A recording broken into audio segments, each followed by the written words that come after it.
Many times when we hear about religion, our first reaction is to fault other people who are not operating like us while defending our positions. Mention religion, and the religious person will quickly point fingers and accuse others for being religious. Religion is an ideology that contradicts what God is saying about you and what He has in mind for you. It influences how we see ourselves, how we see others, and how we interpret things around us.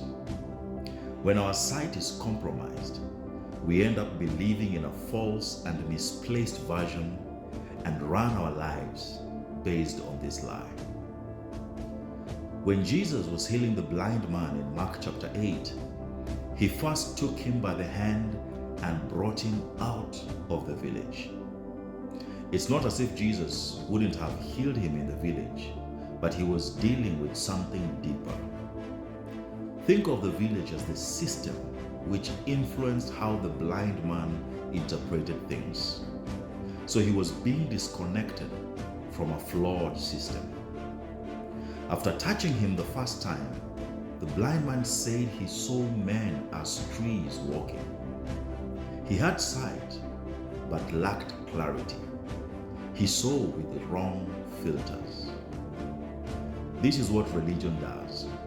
We see, but our sight is distorted, and we interpret things the wrong way.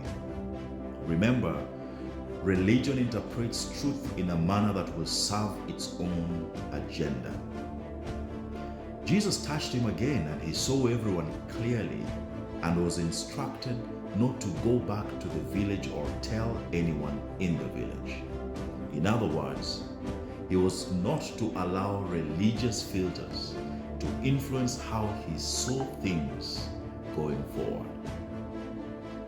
Identity is how we see ourselves and people around us.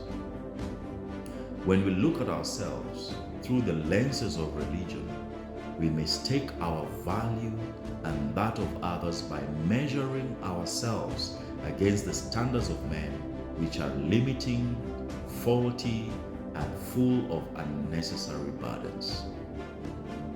We must get the right perspectives by getting the proverbial second touch in order to see ourselves and others clearly, and that way walk in freedom and function as God intended. I pray that your religious filters will fall off and that you may see yourself and others as God sees them.